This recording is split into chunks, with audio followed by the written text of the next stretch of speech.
योगी आदित्यनाथ जी को सत्ता और साधक, मैं केवल समाज सेवा करना चाहता हूँ, ये योगी जी ने कहा। तो जो गुरु जी ने कहा वो बस सुनने वाली बात है। उन्होंने कहा राजनीति भी समाज सेवा है। Monk who became chief minister. Monk यानी कि नाथ संप्रदाय में जब योगी आदित्यनाथ जी आए तो नाथ संप्रदाय के बारे में मैं जानना चाहती हूँ। नाथ पंथ का जो ओरिजिन है हम लोग ट्रेस करते हैं आदिनाथ शिवा से। तो शिवा का एक और नाम आदिनाथ भी है। तो आदिनाथ से योगी आदित्यनाथ, तो उस ध्वजा के वाहक नाथ संप्रदाय। क्या योगी जी को प्रधानमंत्री बनते हुए देखते हैं आप? आज भी चुनाव, चाहे वो केरला में हो, चाहे कर्नाटका में हो, चाहे वो मणिपुर में हो, चाहे वो बिहार में हो, महाराष्ट्र में हो, चाहे वो हरियाणा में हो, जैसे ही योगी आदित्यनाथ ने कहा एक है तो सेफ है। तो टाइम्स मंत्रा के साथ जुड़े रहने के लिए आप वीडियोस को लाइक कीजिए, चैनल को सब्सक्राइब कीजिए, बेल आइकन प्रेस करना मत भूलिएगा। हमारे साथ आज हैं शांतनु गुप्ता जी, जो कि ऑथर हैं, पॉलिटिकल एक्टिविस्ट भी हैं, और कई सारी किताबें हैं सर जो मैंने आपकी देखी हैं, और कहीं ना कहीं पे मुझे लगता है योगी जी की जिंदगी से आप जितना वाकिफ है ना, इतना कोई नहीं है। वाकिफ भी हूँ, प्रभावित भी हूँ। प्रभावित भी है। जी तो योगी जी से ही शुरू करते हैं। जी। और ये जर्नी जो आपने शुरू करी, खास तौर पे अब तो मूवी भी आ चुकी है जी। कहाँ से शुरुआत हुई, मोटिवेशन कहाँ से आता है? 2017 में जब योगी आदित्यनाथ उत्तर प्रदेश के मुख्यमंत्री बने, भावना, उसके पहले से मैं किताबें लिखता था, मतलब मुझे ऑथर नहीं कहा था। अच्छा। तो और मैं योगी आदित्यनाथ से को ऑब्जर्व करना मैंने शुरू करा था 2017 के जो चुनाव की रैलीज में। और मैं एक दो बार मठ भी गया, तो मैं काफी इंट्रिग्ड था पर्सनालिटी से। उनकी संसद में तो थे, लेकिन उनके कुछ एक आध दो भाषण को छोड़ के कुछ ज्यादा अवेलेबल नहीं था उनके ऊपर। जैसे ही वो 2017 में मुख्यमंत्री बने, तो मेरी जो क्यूरियोसिटी थी, जो इंट्रीगनेस थी, उसको एक फेज भी मिल गया कि अब तो इनके बारे में लिखना ही चाहिए। और एक बड़ा फिनोमेना तो है, वर्ल्ड ओवर एक बड़ा फिनोमेना है कि एक रिलीजियस इतने बड़े मठ से आने वाला व्यक्ति उत्तर प्रदेश जैसे प्रदेश का, जिसकी अगर जनसंख्या की दृष्टि से देखा जाए तो the 6th largest country in the world, मतलब केवल 5 ऐसे देश हैं जिनकी जनसंख्या उत्तर प्रदेश से ज्यादा है। इतनी बड़ी ज्योग्राफी का हेड ऑफ द स्टेट बनना एक मठाधीश के लिए बड़ा बड़ा बड़ा इंट्रीगिंग है, इवन ग्लोबल पॉपुलेशन के लिए। पहली बात।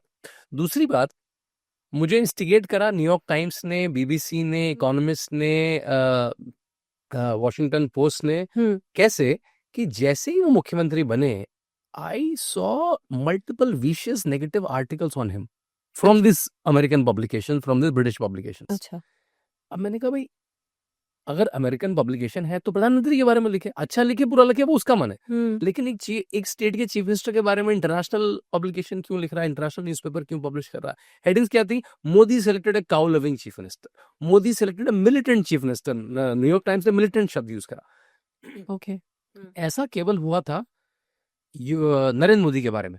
नरेंद्र मोदी जब मुख्यमंत्री थे तब उनके बारे में विदेशी पत्रकार, विदेशी जो आर्टिकल्स थे वो छिटाकशी करते थे। तो ये मुझे एक सेकंड लेवल का इंट्रिग आया। फिर मैंने बहुत सारा इंग्लिश मीडिया भारत का खंगाला और देखा कि लार्जली जो है उनके बारे में नेगेटिव लिखा है। मैंने कहा भाई, जो व्यक्ति 19 साल से संसद में है, वो इज ए 5 टाइम पार्लियामेंटेरियन और एक्सपोनेंशियल मार्जिन से जीता है। 2004-2009 में जब Bhajpa BJP did very bad, तब भी वो अच्छा कर रहा है, तो कुछ तो अच्छा कर ही होगा। तो यहां से मुझे इंट्रिग आई और फिर मैंने देखा कि जैसे ही वो मुख्यमंत्री बने, उत्तर प्रदेश का कायाकल्प धीरे धीरे धीरे धीरे होता रहा। और हम लोग उत्तर प्रदेश में रहते हैं, हमने उत्तर प्रदेश का बदहाल हाल देखा है। हमारी भी ब्रांड में अटैच्ड है। हम लोग कभी महाराष्ट्र जाते हैं, तमिलनाडु जाते हैं, तो कहते हैं यार ये तो उत्तर प्रदेश से आया होगा, इसकी तो डिग्री भी फर्जी होगी। होता है ऐसा। मतलब उत्तर प्रदेश के साथ एक नेगेटिविटी कैरी होती थी। आज उल्टा है।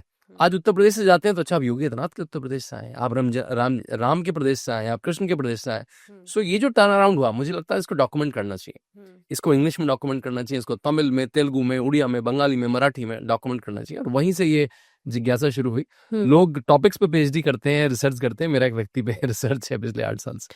आपने क्योंकि कहा कि यूपी को आज की डेट में एक पॉजिटिव एंगल मिल गया है योगी आदित्यनाथ जी की वजह से, और एक और शब्द का मैं यहाँ इस्तेमाल करूंगी क्योंकि मैं भी जब प्रयागराज में माघ मेला कुंभ कवर कर रही थी, उस समय पर बुलडोजर जस्टिस करके एक नया शब्द योगी जी की वजह से वहाँ पे है कि कुछ भी अनैतिक होगा तो बुलडोजर चला दिया जाएगा। पहले वहाँ पे काउ स्लॉटरिंग बहुत ज़्यादा हुआ करती थी, अब लोग डरते हैं क्योंकि ये स्टेटमेंट योगी जी ने दे दिया था कि जिस घर में अगर गाय कटेगी वहाँ पे उसी मशीन पे उसी इंसान को काटा जाएगा। तो ये कट्टरता है अपने आप में, इसे कैसे देखा जाए? नहीं, कट्टरता नहीं है, वो न्याय है। और वो न्याय भी बिल्कुल न्याय संगत है, कॉन्स्टिट्यूशनल है। वो 19 साल पार्लियामेंट में रहे हैं, इतना बड़ा मठ चलाते हैं, उनके खुद के 40 इंस्टीट्यूशन है मठ के, बड़े बड़े कॉलेज, बड़े बड़े स्कूल, बड़े बड़े हॉस्पिटल, उनका मठ चलाता है। तो he knows the lay of the land. वो पिछले, जब वो सांसद रहे 20 साल, मुख्यमंत्री चाहे मुलायम सिंह यादव हो, चाहे मायावती हो, चाहे अखिलेश यादव हो, उनके यहाँ जनता दरबार 400 लोगों का लगता था। हमारी जो मूवी है अजय, अनटोल्ड स्टोरी ऑफ योगी, जो उनकी जीवन से इंस्पायर्ड है, उसके टीजर में एक डायलॉग था, वो शिष्य बनने आया था, जनता ने उसे सरकार बना दिया। मतलब वो अपने आप एक सरकार चलती थी वहां पर।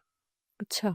और उसमें आपको लगेगा कौन आएगा? गोरखपुर के लोग आएंगे। गोरखपुर के नहीं, वहां पे बस्ती का आदमी, गोंडा का आदमी, बलिया का आदमी, मतलब आसपास के कई जिलों के, जैसे वहां से एक सरकार चलती हो। अच्छा। क्योंकि आपको पता ही है मुलायम सिंह यादव के समय में और अखिलेश की कैसी सरकार चला करती थी, जिसे हम कहते हैं अंधी सरकार, बहरी सरकार, गूंगी सरकार, वो चला करती थी, तो सुनने वाला नहीं था। तो वो एक पूर्वांचल में अपनी सरकार चलती थी, जहां लोग आते कि ठीके पट्टे लेने नहीं आते थे भावना वहां पर। लोग आ रहे, मेरी स्कॉलरशिप नहीं मिली, मेरी पुलिस ने रिपोर्ट नहीं दर्ज करी, मेरी किसी ने जमीन हड़प ली, मेरी फसल का बीमा नहीं मिला, मेरी वृद्धावस्था पेंशन नहीं मिली। बिल्कुल जो एक गरीब आदमी के जो बेसिक सर्वाइवल के इंस्टिंक्ट हैं, उनकी जो पॉलिसीज हैं, उसकी जो तरीके हैं, उसमें जब उसे रिकॉर्ड्स नहीं मिलता था, तो उसका पहला जो रिकॉर्ड्स था वो योगी आदित्यनाथ थे, वो बाबा थे। तो और फिर जब वो आए तो उन्होंने देखा कि इतना अन्याय है, और उस अन्याय के अगेंस्ट जो एक्शन था उसका प्रतीक बन गया बुलडोजर। जैसे कोई भी अगर माफिया की फाइल आती थी, तो सबसे पहले योगी आदित्यनाथ अपने ऑफिसर से पूछते थे कि भाई इसे अंबार चलाता कैसे है, इसकी जो 100 गुर्गे हैं, उनके पास इतनी बड़ी बड़ी, इतनी महंगी महंगी बंदूकें, राइफलें, AK-47 जैसी राइफलें आती कहाँ से, पैसा चाहिए होगा।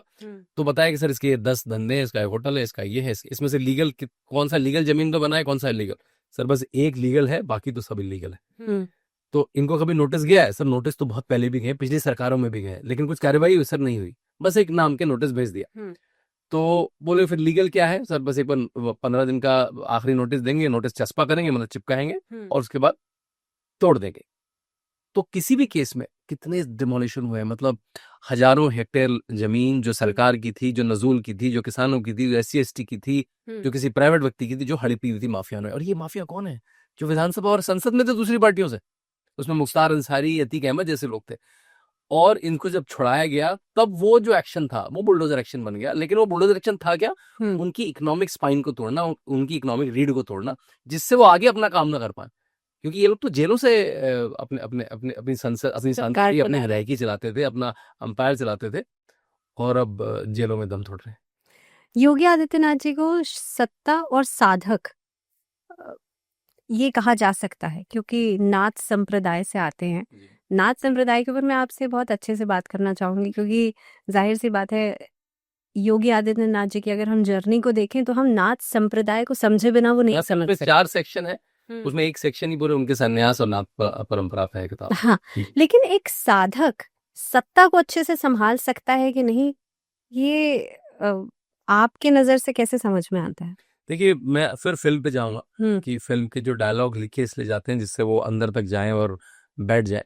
फिल्म में 2-3 डायलॉग हैं। एक बार ये जो मैं आपको एक बार दिखाना भी चाहूंगा, फिल्म है, इसमें मैं इसलिए बता रहा हूँ कि परेश रावल जी उनके गुरु बने हैं। अच्छा। महंत वैद्यनाथ और योगी जी हैं।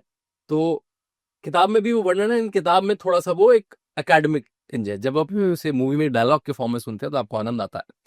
तो महंत वैद्यनाथ कह रहे हैं कि तुमने 4 साल से मठ तो बहुत अच्छा संभाला। 94 में वो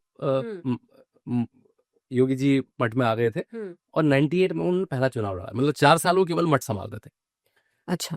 तब तक वो पॉलिटिशियन नहीं बने थे, केवल वो महंत इलेक्ट थे, है ना। ओके। तो उनके गुरु उनके पास आते हैं 98 के आसपास कि भाई तुमने 4 साल से मठ तो बहुत अच्छा संभाला है, मठ की जिम्मेदारी बहुत अच्छी संभाली, बहुत सब सुचारू हो गया, काम बढ़ गया मठ का, अब तुम मेरी राजनीतिक जिम्मेदारी भी ले लो, जिससे मैं राम मंदिर की मुहिम में लग सकूं। क्योंकि राम मंदिर की मुहिम में महंत वैद्यनाथ एक बड़ा नाम थे। तो जो योगी आदित्यनाथ का जो स्टेटमेंट था, वो राजनीति से बचना चाहते थे। वो कहते मैं जनता की सेवा करना चाहता हूँ, लेकिन मैं राजनीति के दलदल में नहीं कूदना चाहता, क्योंकि उनका परसेप्शन राजनीति का जो उन्हें दिखता था एक सन्यासी की तरह था। तो मैं केवल समाज सेवा करना चाहता हूँ, ये योगी जी ने कहा। तो जो गुरु जी ने कहा वो सुनने वाली बात है। उन्होंने कहा राजनीति भी समाज सेवा है। वो तो कुछ लोगों ने उसे गंदा कर दिया है, लेकिन राजनीति एक बड़ा लीवर है। भाई आप NGO के माध्यम से क्या करते हैं? थोड़ा सा काम करते हैं, पायलट करते हैं। आप सरकार में तो बहुत बड़ा काम कर सकते हैं। सबसे बड़ा चेंज कौन ला सकता है? कोई एक NGO या कोई एक इनोवेटर कोई नहीं ला सकता, क्योंकि उसके पास उतना ही साधन है, उतनी ही उसकी सीमा है। लेकिन उत्तर प्रदेश का मुख्यमंत्री जो 24 करोड़ लोगों का ध्यान रखता है, उनका सेवक है। जैसे मैंने कहा, केवल 5 विश्व की जनसंख्याएं हैं, only 5 countries in the world have more population than Uttar Pradesh. मतलब आप इतनी बड़ी पॉपुलेशन को जब गवर्न कर रहे हैं, तब उससे ज्यादा तो आप प्रभाव कभी ला ही नहीं सकते।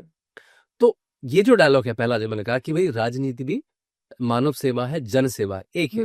दूसरा, 2017 की चुनाव की तैयारी चल रही है, चुनावी माहौल, मैं मूवी से सीन बता रहा हूँ, और उनकी टीम उनसे बात कर रही है कि अब क्या करना चाहिए, पार्टी का जीतना मुश्किल लग रहा है, अभी भी नोटबंदी हुई है, लोग परेशान है उससे। आपको याद हो 2016 के अंत में नोटबंदी हुई थी, और नोटबंदी के बाद पहला बड़ा चुनाव उत्तर प्रदेश का चुनाव। तो योगी आदित्यनाथ कहते हैं उद्देश्य की प्राप्ति के लिए पहली चीज है सत्ता। सत्ता पद और जीत के लिए नहीं कि मुझे मुख्यमंत्री बनना है, मुझे जीतना है। सत्ता उद्देश्य की प्राप्ति के लिए। अगर आपको अपना उद्देश्य की प्राप्ति करनी है, अगर आपको लगता है कि राम मंदिर बनना चाहिए, अगर आपको लगता है माफिया खात्मा होना चाहिए, अगर आपको लगता है राशन, सुविधा, मकान, शौचालय मिलने चाहिए, तो आप बाहर से तो चिल्ला ही सकते हो ना, केवल आप विरोध ही कर सकते हो। अगर वो करना है तो आपको सत्ता में जाना पड़ेगा। तो राजनीति मानव सेवा है, मानव सेवा करने के लिए आपको सत्ता में जाना ही पड़ेगा। यही उनके उत्तर होंगे। तो मेरे ख्याल से मूवी के डायलॉग से समझ में आ गया होगा आपको कि एक सन्यासी जब सत्ता पे जाता है तो सेल्फलेस हो गया जाता है, उसके आगे पीछे कुछ नहीं। आपने देखा है योगी आदित्यनाथ के माँ बाप के चेहरे भी नहीं याद है हमें। आपको राहुल गांधी के जीजा जी का चेहरा पता है, लेकिन आपको क्या योगी आदित्यनाथ के किसी भी भाई का चेहरा पता है क्या? नहीं पता होगा आपको। कभी किसी मीडिया में देख लिया होगा, नहीं पता होगा। एक सूबेदार है, एक स्कूल में है, एक बहन कहीं शादी होके गुड़गांव में कहीं रहती है, एक बहन चाय बेचती है और नीलकंठ के रास्ते में फूल आदि बेचती है। कभी कोई मीडिया में आ गया तो आगे। आपकी बुक में भी लिखा है monk to chief minister, the monk who became chief. हाँ, monk who became chief minister. अब ये जो जर्नी है, यहाँ जाहिर सी बात है शुरुआत से शुरुआत करनी पड़ेगी।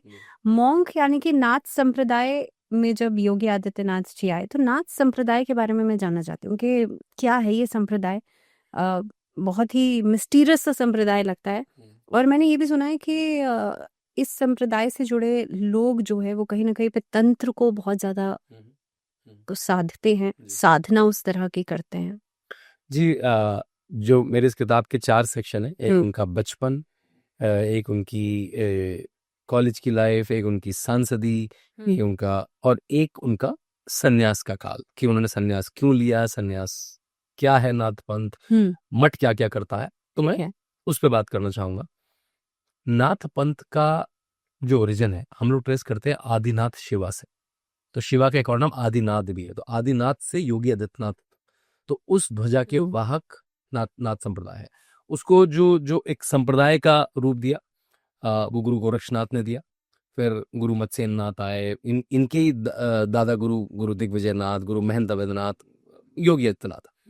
नाथ संप्रदाय एक बड़ा ही, जैसे आपने कहा तंत्र की पूजा है, वहां धूनी की पूजा होती है जो अखंड समय से चल रही है। उसमें भी योग, प्राणायाम, ध्यान, साधना है। उसमें हठ का बहुत महत्व है। अच्छा। और हठ ऐसा है कि उसकी जो पराकाष्ठा है वो अंत में कर्ण छेदन से देखी जाती है। अगर आपने देखा होगा तो योगी आदित्यनाथ, अगर आप इसमें कान में वो तरह के ईयर रिंग पहनते हैं, और वो ईयर रिंग ये लोअर लोब में नहीं होते हैं, वो जो बिल्कुल जो मिडिल लोब होता है, जो सख्त होता है, जिसे छेदना या उसको पियर्स करना बड़ा मुश्किल होता है। आप फिल्म में भी देखेंगे कर्ण भेदन की पूरी प्रक्रिया दिखाई गई है। एक ऐसा सुए जैसा टूल होता है, उसके आगे लोहा लगा होता है, और बिना किसी एनेस्थीसिया दिए, बिना किसी बेहोशी करे, बिना कोई एंटीसेप्टिक लगाए, सीधे उसको भेद दिया जाता है, हल्का सा सरसों का तेल लगा के। और उसमें अगर आपने थोड़ा ची चिल्लाहट आहा करी तो गुरुजी कहते हैं कि भाई अभी आपको शरीर से बहुत मोह है, you have too much love with your body, next. और अगर आपको उत्तराधिकारी बनना है, बड़े पद पे जाना है, तो आपकी कर्ण छेदन की प्रक्रिया कितनी स्थिरता से हुई है। अच्छा। वो भी एक पैरामीटर है, मतलब कि आप ऐसे बैठे थे कि आप ऐसे हिलते हुए आहू करते हुए बैठे थे, जो आपको फिल्म में देखने को मिलेगा। और ऐसा भी मानते हैं कि ये जो नर्व है, जब ये कट जाती है तो ये आपकी एसेटिक टेंडेंसीज को बढ़ाती है शरीर में। अच्छा। इस तरह से भी नापा जाता है। दूसरी नाथ परंपरा में बहुत सुंदर चीज है कि नाथ परंपरा खासकर पिछले 70-80 साल से सामाजिक कार्य में भी रही है। ऐसे कम, जैसे अभी आप सोचेंगे कि जो मंदिर गुरुद्वारे हैं वो तो बस अपना धर्म के काम में है, लेकिन आप महंत दिग्विजय नाथ से देखें, महंत अवैधनाथ से देखें, योगी आदित्यनाथ से देखें, तो सामाजिक कार्यों में जुड़े, तभी वो राजनीति में आए। नहीं तो ऐसा कभी होगा कि मठ में परंपरा चल रही है राजनीति में जाने की? क्योंकि जैसे मैंने कहा कि मठ में ये मानना है कि राजनीति मानव सेवा का एक बड़ा टूल है। सत्ता जब तक नहीं होगी आप मानव सेवा नहीं कर पाएंगे। सत्ता उद्देश्य के लिए है, सत्ता अपने भोग के लिए नहीं है। तो ये जो प्रिंसिपल्स हैं ये आपको दिखेंगे आजादी के समय। बल्कि आपने एक शब्द सुना होगा भावना, गोरख धंधा। ये गोरखनाथ से आया, लेकिन ये तो नेगेटिव शब्द है। हाँ। आपको लगेगा भाई गोरखनाथ से ऐसा नेगेटिव शब्द क्यों जुड़ा है? तो आपने गोरखा रेजिमेंट देखियो, गोरखा जो है वो सब गोरखनाथ के उपासक है। अच्छा। जो उनके इष्ट देव गोरखनाथ, तभी आपको पूरी नेपाल की बेल्ट में गोरखनाथ के उपासक, योगी आदित्यनाथ के चाहने वाले बहुत मिलेंगे। जितने भी गोरखपंथी होंगे उनके सबके नाम के आगे पीछे बीच में कहीं नाथ दिखेगा। तो जो मैं गोरखनाथ शब्द में आता हूँ, गोरखनाथ शब्द क्या है? जो नाथपंथी थे वो अंग्रेजों की नाप में दम करते थे, और उनके जब सामान जाते थे, उनके जब गोरे कहीं इधर से उधर जा रहे होते थे, या उनके जब हथियार जा रहे होते थे, तो उसको लूटपाट करके रख लेते थे और सुनता सोना वो देते थे। अच्छा। तो ये शब्द बन गया गोरों के बीच में कि गोरखनाथ वाले जो ये गड़बड़ करते हैं उसको गोरख धंधा बोला। तो मैं आपके पॉडकास्ट के माध्यम से मानूंगा, कभी भी शब्द का इस्तेमाल नेगेटिव के गोरख धंधा मतलब भारत के राष्ट्र के फेवर में, गोरों के अगेंस्ट, ब्रिटिशों को ब्रिटिश के अगेंस्ट, ब्रिटिश कॉलोनी के अगेंस्ट में जो नाथपंथी एक्शन लेते थे उसको गोरों ने कहा गोरख धंधा। अच्छा। और गोरख धंधा बाद में नेगेटिव शब्द बन गया और वो आ गया। तो आपको स्वतंत्रता संग्राम में और सामाजिक कार्यों में दिखेंगे। तो अभी आपने देखा होगा, और ये बड़ी संयोग या देवयोग की बात भी है, कि जब 1949 में पहली बार रामलला की मूर्ति प्रकट हुई, जो बड़ा वहां पे रामलीला का पाठ हुआ, उसके जो प्रणेता थे वो थे महंत दिग्विजयनाथ। अच्छा। जो इनके दादा गुरु हैं। जब अशोक सिंघल जी ने 1984 के बाद जितनी भी राम मंदिर की कमेटी बनाई, करीब 5 कमेटी बनी, सबके अध्यक्ष थे महंत अवैधनाथ, जो इनके गुरु हैं। और जब राम मंदिर बना तो मुख्यमंत्री योगी आदित्यनाथ है। मेरे ख्याल से संयोग नहीं है, देवयोग है। और दूसरी बात, जो पॉलिटिकल पहली यात्रा चली राम मंदिर की, वो राधाकृष्ण अडवाणी ने चलाई, लेकिन वो चलवाई किसने, मतलब उसका पूरा मैनेजमेंट किसने करा? प्रधानमंत्री नरेंद्र मोदी ने। तो मेरे ख्याल से भगवान रामलला भी इंतजार कर रहे थे कि जब इस तरह के दो लोग, जब मोदी योगी शीर्ष पे होंगे, जब वो सेंटर और उत्तर प्रदेश की सत्ता में होंगे, तभी मैं प्रकट होऊंगा, तभी मैं अपने अपने अपने घर में आसीन होऊंगा। मेरे ख्याल से ये भी ऐसा संयोग देवयोग है। जी। मोदी जी के रहते हुए हम हिंदू राष्ट्र की बात करते हैं। आज की डेट में तो राम मंदिर का इतना बड़ा वो हमने देखा, लेकिन ऐसे में क्या योगी जी को प्रधानमंत्री बनते हुए देखते हैं आप? देखिए, पहले हिंदू राष्ट्र पे बात करते हैं। बड़ा लोडेड टर्म है कि क्या मतलब है हिंदू राष्ट्र का, और मैं भी उसे ठीक से समझता पता नहीं, लेकिन जितनी मेरी समझ आज तक बनी है, मुझे लगता है भारत हिंदू राष्ट्र है। कैसे है? आप भारत के संविधान से शुरू करिए। भारत के संविधान में इंदिरा गांधी ने तो बाद में शब्द ठोस दिए, धर्मनिरपेक्षता, मतलब सेकुलरिज्म शब्द एजेंसी में डाल दिया, लेकिन भारत के संविधान में धर्मनिरपेक्षता शब्द डालना बी आर अम्बेडकर ने क्यों नहीं सोचा, या उस समय के जितने भी संविधानविद थे उन्होंने क्यों नहीं सोचा? क्योंकि भारत सेकुलर है, और वो इसलिए सेकुलर है क्योंकि वो हिंदू बाहुल है। इसलिए क्योंकि उसका जो बेसिक कल्चर है वो हिंदू है। आज से 20 साल पहले मेवात, जो मेव मुस्लिम होते हैं राजस्थान में, उनकी महिलाएं बिछिया पहनती थी, उनके यहाँ शादी में मंगलसूत्र होता था, उनके यहाँ शादी में फेरे लिए जाते थे। वो तो अब तो वहाविज्म बहुत आ गया है, वहां पे तो वो प्रथाएं टूट रही हैं। तो भारत का जो कोर है वो हिंदू है। भारत में ऐसा कोई, आप किसी मुस्लिम व्यक्ति को, क्रिश्चियन व्यक्ति को आपके ऑफिस में भी तो बुलाइए, अगर उसे राम की कहानी ना पता। हम राम की कहानी, हनुमान की कहानी बढ़ के मतलब कह के बड़े हुए हैं। आपको पता है, जब ईस्टर्न यूपी और बिहार के बहुत सारे लोगों को इंडेंजर्ड लेबर बना के साउथ अफ्रीका के कुछ एरियाज में, या फिर आज जिसको वेस्ट इंडीज बोलते हैं उस एरिया में लेके गया, तो उनको लगता था कि हम वापस जाएंगे, लेकिन जब वहां जाके पता लगा ये तो हम यहाँ पे एक तरह से बॉन्डेड लेबर है, तो वो लोग ग्रुप बना के कल शाम को रामचरितमानस पढ़ते थे। राम जी 14 साल बाद वापस गए, तो हम भी एक दिन वापस जाएंगे। वो लोग वापस तो कभी नहीं आए, लेकिन हाँ वो बहुत बड़े बन गए। अब वहां के किसी भी प्रधानमंत्री का नाम ले लीजिए, क्रिकेट कैप्टन का नाम देख लीजिए, इंडस्ट्रियलिस्ट का नाम देख लीजिए, सब हिंदू नाम है। हाँ, क्योंकि वो सब भारत से गए हैं और आज भी वो अपना हिंदू धर्म मान रहे हैं। तो मेरे ख्याल से ये जो तत्व है, यही हिंदू राष्ट्र है, और वो भारत में है पहले से। अब आती है प्रधानमंत्री बनने की बात। ये बड़ा मुझे लगता है चटपटा सा क्वेश्चन है हम लोगों को, जिसे हम कहते हैं ना क्रिस्टल गेजिंग, फ्यूचर में देखने का बड़ा मन करता है, कल क्या होगा, परसों क्या होगा। तभी हम कोई ऐसे सड़क पे भी एक तोता और 4 कार्ड लेके बैठा होता है तो उसके पास चले जाते हैं, जबकि शायद उसकी जानकारी भी ना हो। मेरी ज्योतिष में बहुत मान्यता है, लेकिन वो जो सड़क पे बैठे हैं उसके पास ज्योतिषी कितनी विद्या है पता नहीं। तो मैं ज्योतिषी तो नहीं हूँ, लेकिन हाँ एक राजनीतिक विश्लेषक की तरह 2-3 बातें कहूंगा। देखिए, अभी तो वो पद खाली भी नहीं लगता मुझे, क्योंकि नरेंद्र मोदी मेरे ख्याल से 75 साल के सबसे युवा व्यक्ति हैं, क्योंकि उनमें जितनी एनर्जी है मुझे नहीं लगता भावना हम में और आप में होगी। मतलब वो 5-6 राष्ट्रों का दौरा करके आते हैं भारत, एक कैबिनेट मीटिंग लेते हैं, एक रैली करने चले जाते हैं, किसी साइड में चले जाते हैं। हम लोग तो 2 काम कर रहे हैं पूरे दिन में, कहा अरे भाई आज तो बहुत काम कर लिया है ना। तो जिस तरह से वो व्यक्ति 24/7 लगा है, उनकी मेंटल अलर्टनेस, मैंने कभी आपने उनको किसी रैली में बैठे देखा है जब उनका भाषण नहीं होता है? कभी आपने उनको खुजली मचाते, पानी पीते, ऐसे-वैसे परेशान होते देखा? बिल्कुल ऐसे स्थिर बैठे रहते हैं उनको। थोड़ा बहुत बात करते हैं। मतलब उनकी वो स्थिरता, वो योगी की स्थिरता है। मैं तो नरेंद्र मोदी को योगी मानता हूँ। बस उन्होंने वस्त्र धारण नहीं करे, उन्होंने फॉर्मल रूप से संन्यास लिया, लेकिन योगी एक शुचिता का जीवन है। योगी एक तरह का डिसिप्लिन है, एक तरह का खान-पान है, एक तरह का बिहेवियर, एक तरह की वाणी है। वो सब एट्रिब्यूट नरेंद्र मोदी में बिल्कुल पूरे के पूरे हैं। बल्कि हमारे यहाँ तो जोक चला था जब योगी आदित्यनाथ मुख्यमंत्री में, पहले कौन उठता है? मोदी जी पहले उठते हैं कि योगी जी पहले उठते हैं? तो पता लगा दोनों 3:45 पे उठते हैं, दोनों पौने 4 बजे उठ जाते हैं। और कहने की बात है कि दोनों एक बड़ा डिसिप्लिन और बड़ा अनुशासित जीवन जीते हैं। नरेंद्र मोदी ने एक चीज अच्छी करी है, जब भी पोस्ट मोदी एरा आएगा, कभी तो आएगा पोस्ट मोदी एरा, भाई मानव शरीर है, कभी तो जाएगा, कभी शिथिल होगा, कभी अलर्टनेस खत्म होगा। जब भी पोस्ट मोदी एरा आएगा, तब के लिए उन्होंने बैटरी ऑफ लीडर्स तैयार कर दी है। मतलब एक बड़ी बड़ी लाइन कतार, उसमें अमित भाई शाह भी हैं, जिसमें योगी आदित्यनाथ भी हैं, उसमें देवेंद्र फडणवीस हैं, उसमें हेमंत बिस्वा है, उसमें स्मृति ईरानी है, उसमें साउथ से भी हैं, उसमें अन्नामलाई है, उसमें तेजस्वी सूर्य, एक बड़ी लाइन और सबकी 10-10 साल उम्र, जैसे कि एक पूरी चेन तैयार कर दी हो। लेकिन एक बात है, आपको पूरे भारत में वोट लेने के लिए, एक होता है कि चुनाव का प्रबंधन, एक होता है वोट लेने की क्षमता।